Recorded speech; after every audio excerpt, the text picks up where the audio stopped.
Hey, Sun Devil fans, Brad Denny with 3TV, CBS 5, and the Speak of the Devils podcast here.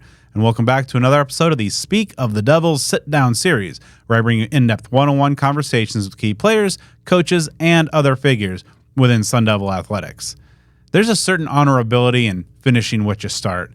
And today, that's even harder to do than ever before, especially in college football. But that's exactly what Caleb McCullough is aiming to do in 2024. Now, Caleb has seen a lot during his time as a Sun Devil. He made the jump to college football during the COVID season. He weathered the end of the Herm Edwards era and the ensuing coaching change. He stayed with the program, put in the hard work, and slowly over time carved out a larger role and is now a key contributor with the Sun Devil Linebackers. He's a door-to-door Sun Devil in a sport in which that's increasingly rare. On this episode, we discuss his football journey, why he stayed loyal to the Sun Devils throughout the years, the biggest hit he's ever delivered, and so much more. So let's get to it. Here's my conversation with Caleb McCullough. All right, Caleb, you've delivered a number of big hits in your college, high school, and even younger career. What's the biggest hit you've ever laid on a ball carrier? Biggest hit I ever laid on a ball carrier. And you said in high school, college? At any time in your football career, just high school. I had this. It was in the playoff games against South Hill. This is actually like my first big hit, and it was like the one I really remember. Like they had ran like a sweep.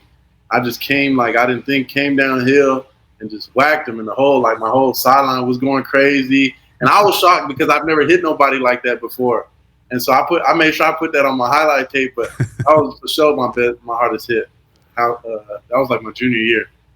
What's your favorite part of just like really connecting on a tackle, just really laying a big pop? You know, what's the kind of most rewarding aspect as a defender? Putting, when the running back feels it, you know what I'm saying? Like just hitting somebody and knowing that they felt that. That's the best part. Knowing they felt some pain. You know, it's a physical game, so that's the best part about it.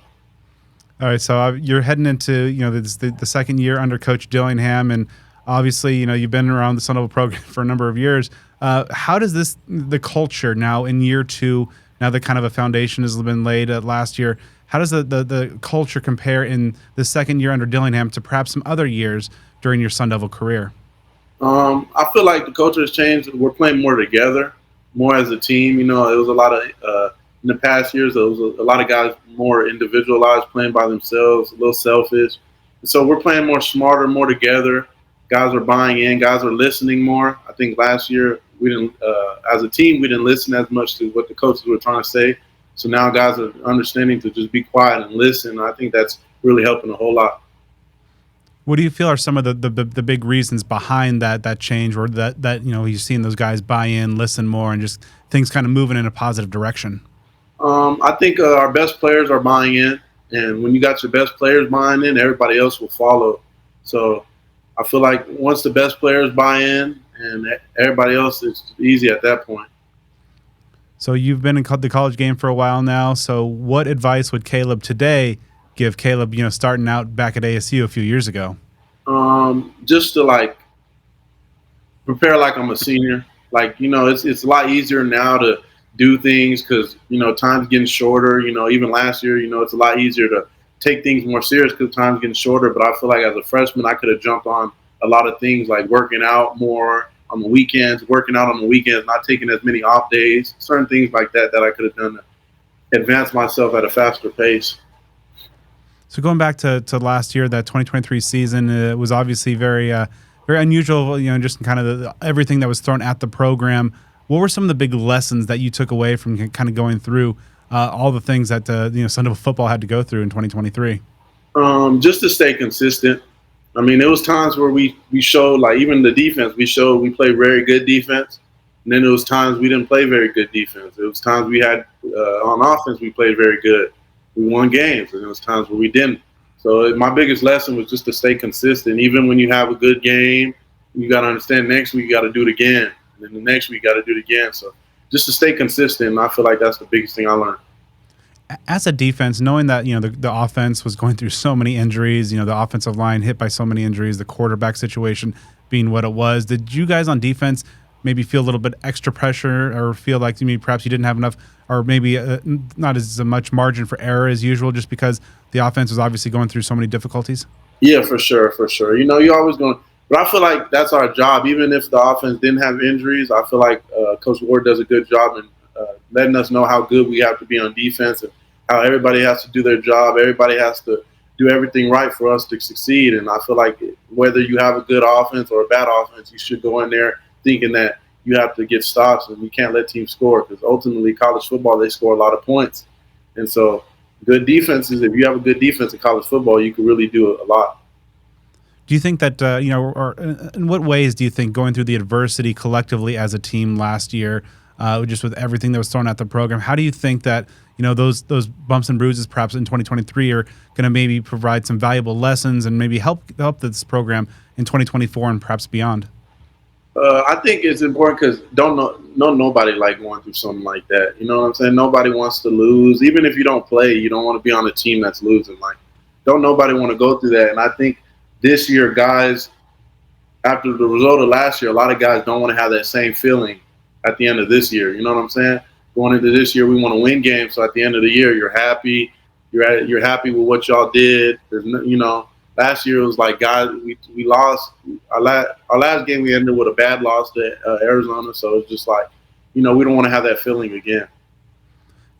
For you personally, you had a lot of playing time and made some big plays out there. When you look back on your 2023 season, how do you feel you did? What was your self-evaluation?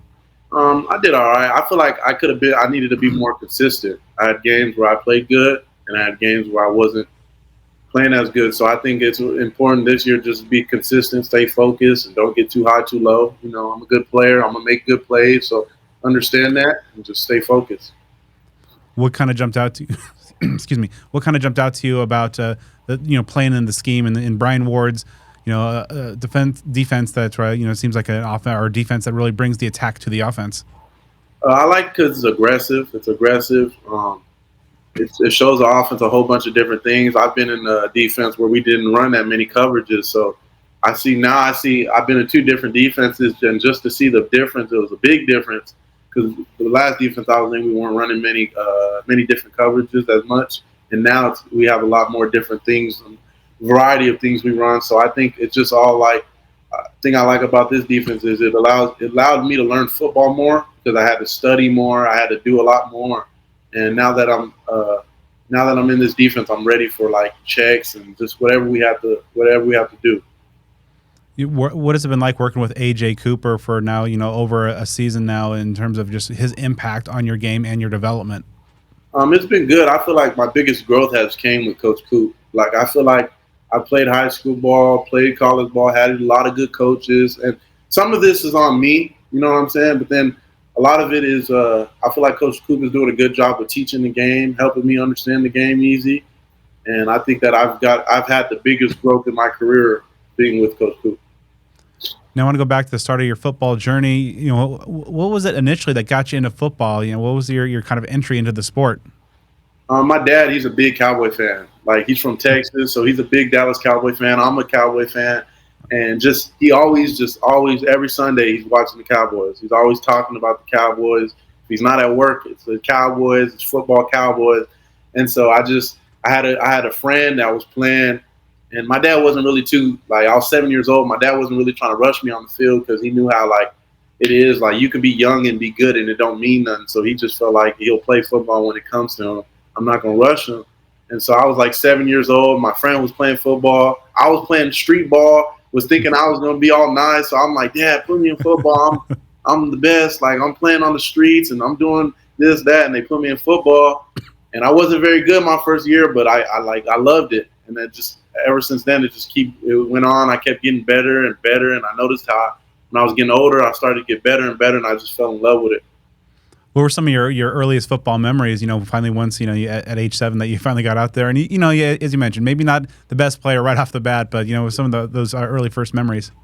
It was just I feel like the good thing about youth football when I was younger is I feel like my coaches at that time were still a little kind of old school. You still have Oklahoma drills and stuff like that. So I think at a young age, like that really got me tougher. Like I was getting smacked in the mouth at 7 years old, 8 years old, getting hit, all that. And I just feel like that got me better and got me tougher for now. You know what I'm saying? Doing those things as a young kid, it creates a little adversity. So when you get older, you know, it's a lot easier. Well, did you like kind of enjoy the contact, just, hitting those guys and hitting those ball carriers at an early age? That's obviously translated to the present day. Not early. I wouldn't say not early. I'll probably say about like, I started football at 7, about like 10 or 11 years old.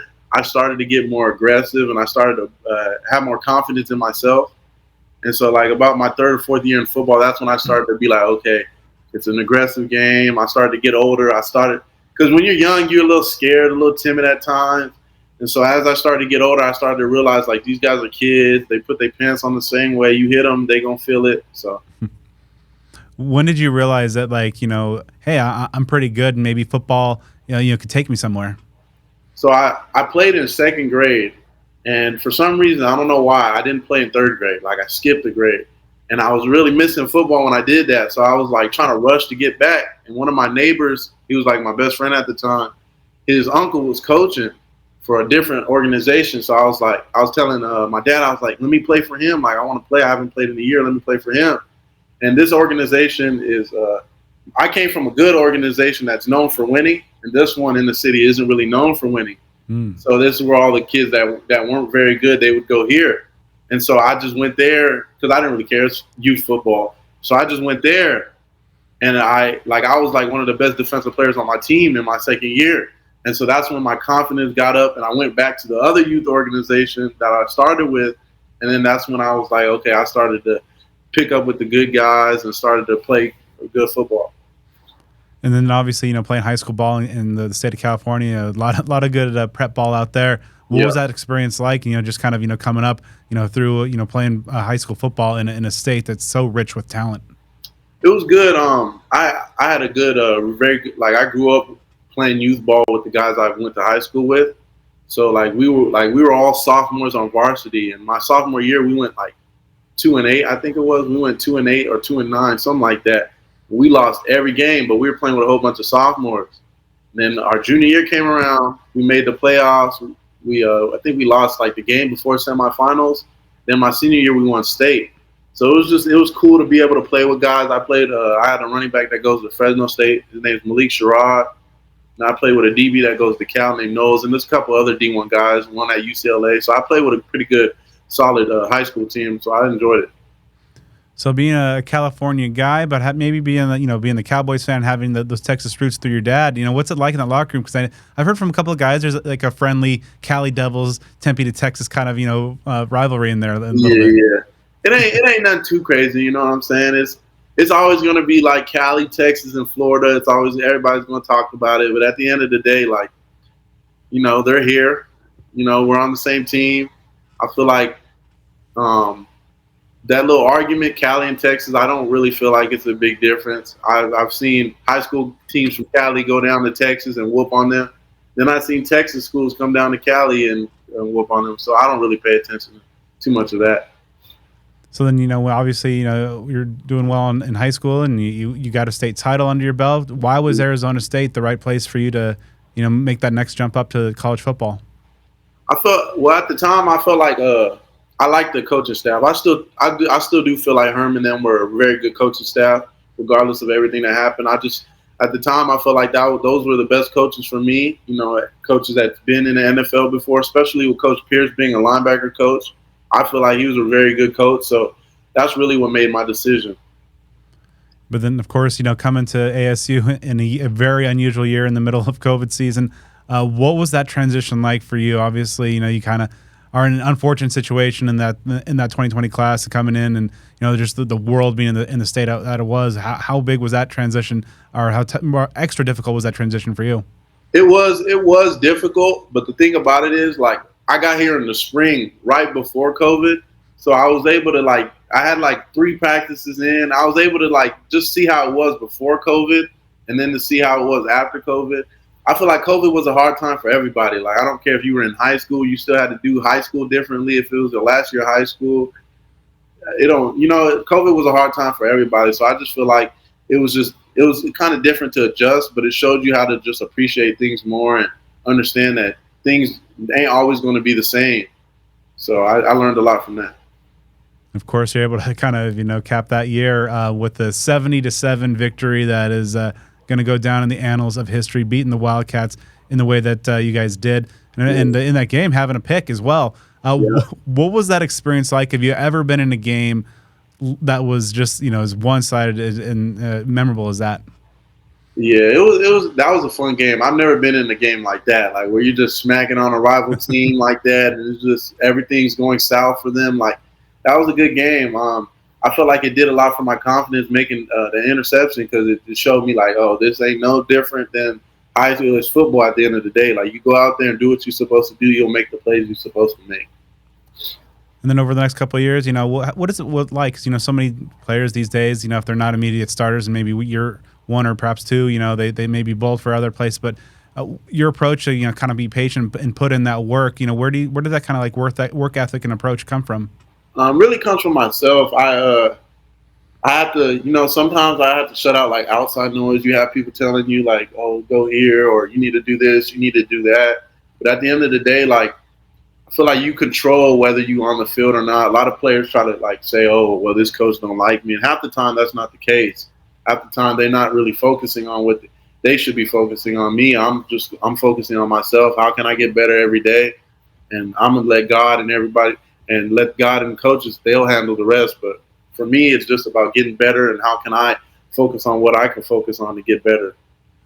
And then, of course, a couple of years ago, the coaching staff that brought you here, kind of eventually, it was let go. AP leaves, and Herm is, let go. What was the kind of just that like for you? Just being a guy who, you mentioned one of the reasons you came here was the staff, and now those guys are no longer in Tempe.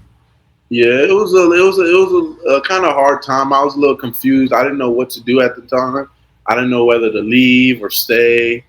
But I kind of waited. I was like, I'm going to see who they hire as the head coach. And if it was a guy that I felt like could change the program or felt like was good, I was like, I'm going to stay, because if you leave, you're just going to have to do the same thing here. Like, you're going to go somewhere new, have to fight for a spot on a new team. And I feel like it's pretty much the same thing here. Like, I'm getting new coaches. That's like getting new coaches is just like transferring. You know what I'm saying? You're getting a whole new staff, so it's like, where are you going to go?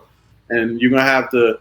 It wasn't really many backers on the team, so I was like, might as well just stay here and get better. And they hired a good defensive coordinator I was happy about, so I wasn't too much tripping. And then, of course, once that Kenny Dillingham comes and takes over the program, what were some of your initial impressions? Okay, and what were some of the things that ultimately kind of sold you that this is still the right place to be?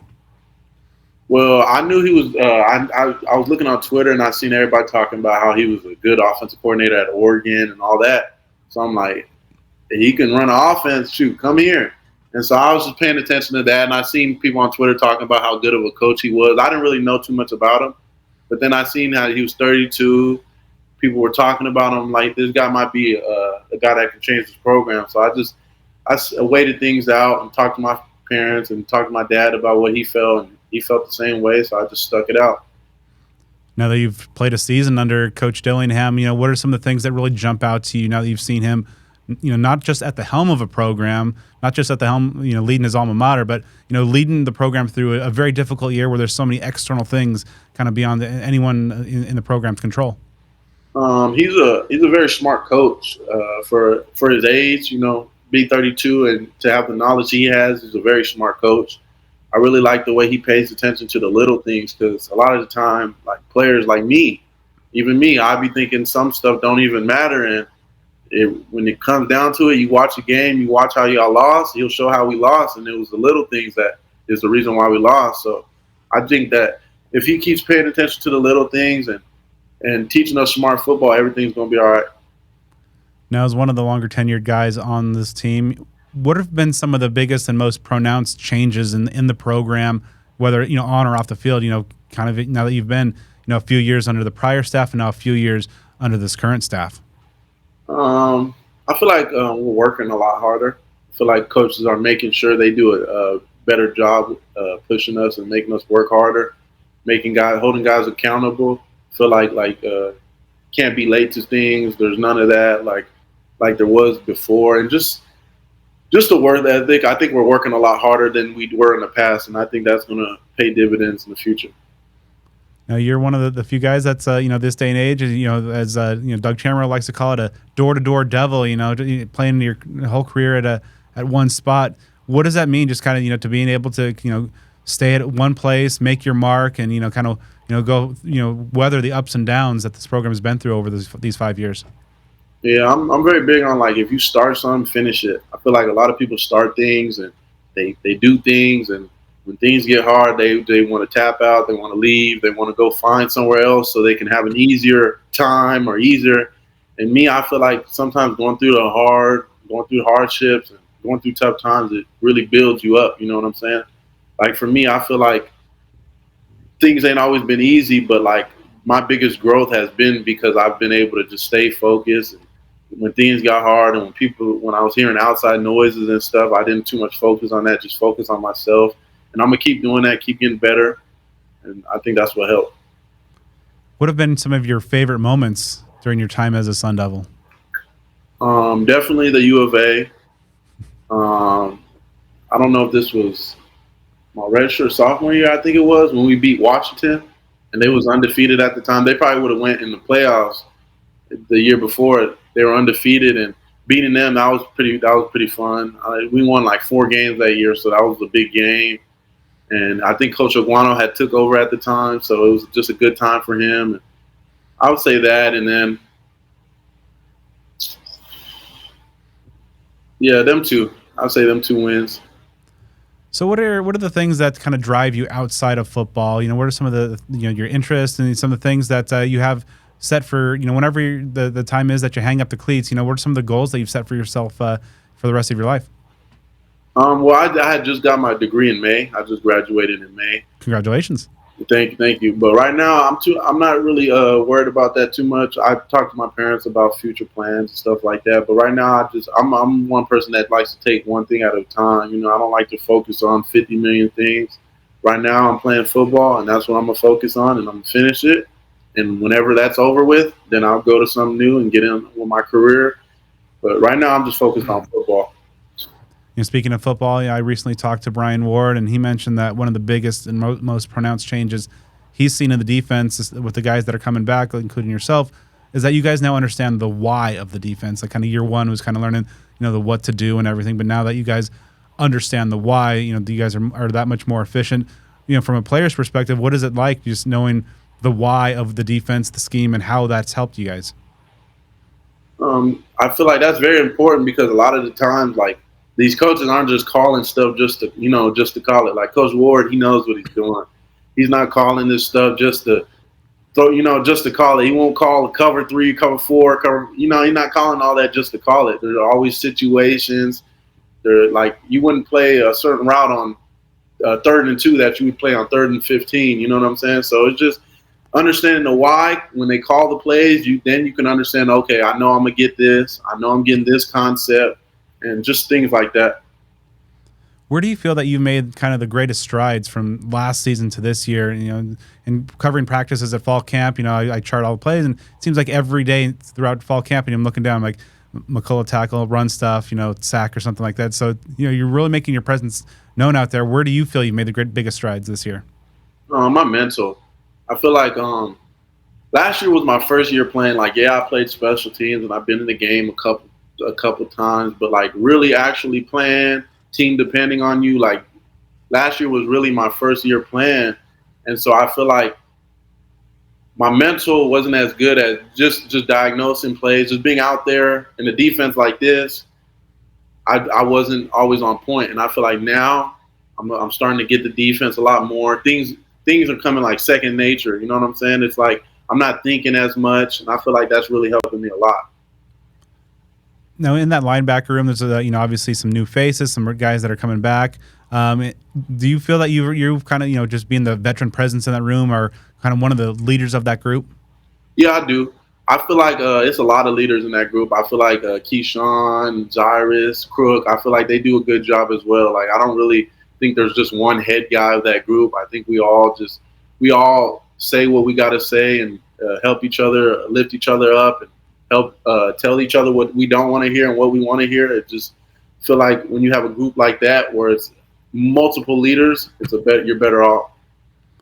How is that rapport and that chemistry going on? Obviously, obviously Tate coming back from last year, Kavion, but then also some of the new faces in there. How's the rapport and the chemistry going on in that linebacker room? It's very good. It's very good. Like we got depth at linebacker, and I feel like we all play good together. Like coach is able to switch us up and play who he wants to play. Like it don't matter. He could switch up linebackers and play this guy with this guy, play this guy with this guy. So I think our chemistry is doing very good. What are you looking forward to most about making the move to the Big 12? I'm winning. That's what I just want to win. This is my last year of college. I want to win. Like I'm not really too worried about Big 12, Pac-12, SEC. It's all football. Like you know what I'm saying. We done played last year. We played the team that was in the national championship. Held them. I don't think they didn't even score a touchdown. I don't think so. It ain't even about like I'm not too much paying attention about what the conference is. If you go in and play football and do what you're supposed to do, all that other stuff don't really matter. I just want to win. What do you want to show? Your coaches, your fans, your family. Just what do you want to show out there on the field in 2024? I want to show everybody I'm a twice as much better player than I was last year. I want to be the best player I could be on the field possible, but I want to show that I'm twice as much better as last year, 3 times as much better as last year. I don't want to make the mistakes I made last year. I just want to be a way better player than I was last year. Now, heading into this season, are you approaching it differently, knowing that kind of the last ride of just maybe savoring things a little bit, or is just kind of the laser focus, just kind of you'll deal with the kind of sentimental stuff a little bit later on? A little bit. I told myself before the season, just do what you've been doing your whole life. Like in high school, I wasn't like, oh my God, it's my junior year. Like I have to do this. I'm not going to get offers. I got to do this, or my time's running out. I just feel like my whole life I've been playing football by just playing hard and having fun. And so I'm just living by that this year. I'm going to do what I got to do. Obviously, you got to take it more serious. It's your last year, but I'm just not going to put pressure on myself to do something that, like I'm not going to be out there searching for plays and stuff like that. Just do my job and play hard and have fun. And whatever God blesses me with, whatever that is, then that's what that is. So 5, 10, 15 years down the road, when the ASU fans mention your name, how would you like to be remembered? I want to be remembered as a player that makes plays, a player that has a high motor. I want to be a player that's hustling to the ball. I don't want to be a player that's taking plays off, or when they see me, I want people to say he's a hard worker and he's a consistent. And yeah. I'd like to thank Caleb for taking the time to talk with me for this episode. Make sure you are subscribed to Speak of the Devils on the podcast platform of your choice for more great sit-down series episodes and full coverage of the 2024 Sun Devils season. And also be sure to follow me on Twitter and Instagram at bdenny29.